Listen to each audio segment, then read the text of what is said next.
My guy Justin Bieber. I mean Hugo Bieber. Hugo's coming up on the vlog. All right, Orange Theory, let's turn it up. All right, Orange Theory, looking awesome. Keep it up. Shut it down.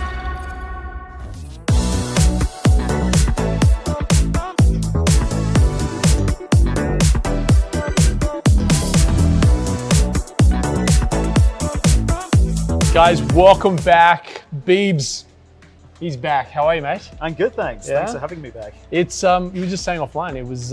It feels like a long time ago, but was it a long time ago? It feels like last month or maybe the month before. I think a few months since I've been on.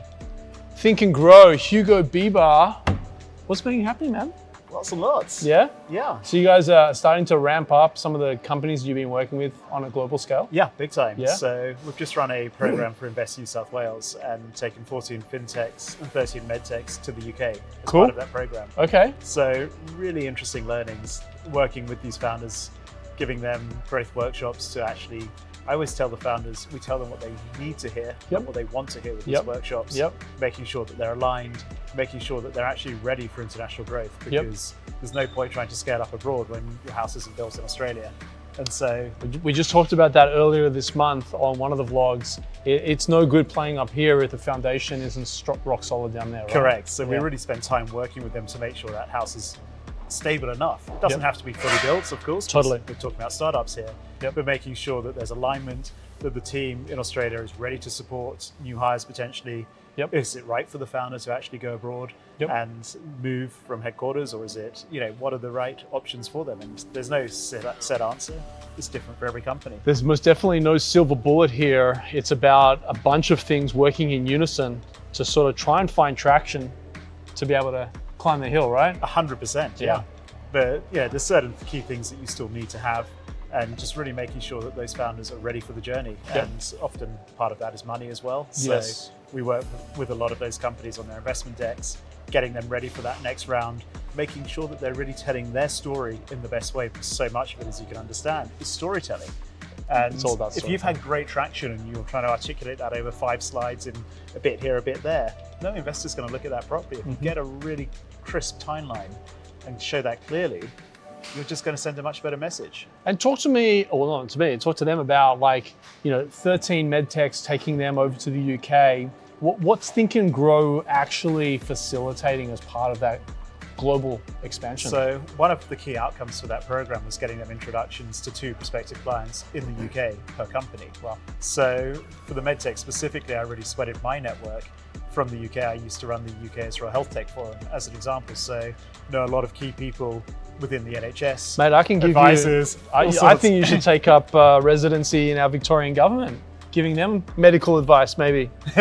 Well, We're off we're topic. we're always looking to help further companies in that medtech space. Yeah. Doesn't have to be through a government program. Sure. So for them, for these companies, introducing them to the right people that can get them traction, that could be their first clients, that can open up aspects of the NHS. I mean, the NHS is an absolute beast Yep. to deal with. I think it's not a single customer at all. It's hundreds, if not thousands of customers. You've got Yep. 20-something thousand legal entities that make up the overall National Health Service in the UK. Yep. Which one of those 22,000 doors do you push on?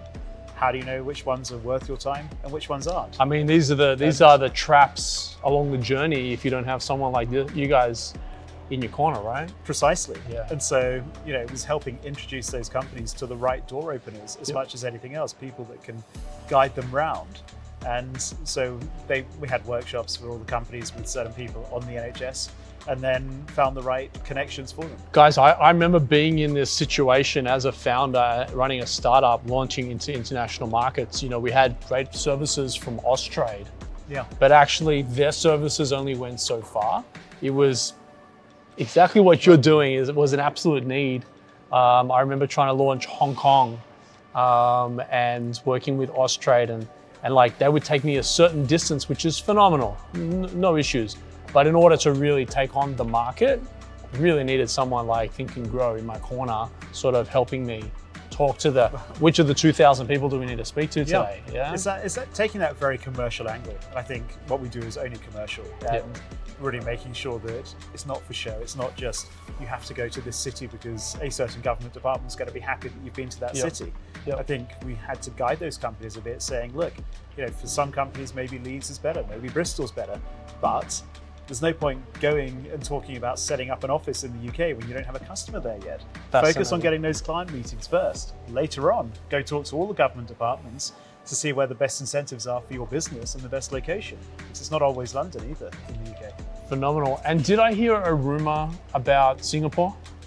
That is correct. Yeah? Yes, we are ramping up and opening Think and Grow Singapore. I love Singapore. That's going on right now. Our team members are starting over the next month or so.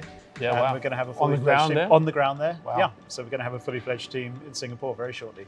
Fantastic. So Think and Grow, guys, I'm going to link all of Hugo's, I keep wanting to say Justin, but Hugo's details. We've done a few of these now. Yeah, We're I showing know. past the Justin Mate, thing. that was an absolute dad joke. I'm trying to just throw it wherever It's I can. I had it in my intro as well, just for the record. Okay.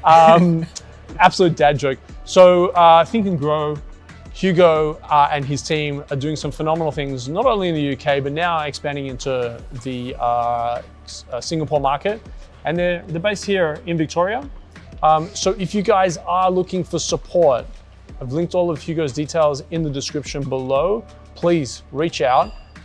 Mate, great progress. I feel like it was last month, but it was probably Definitely 3 or 4 a few months ago.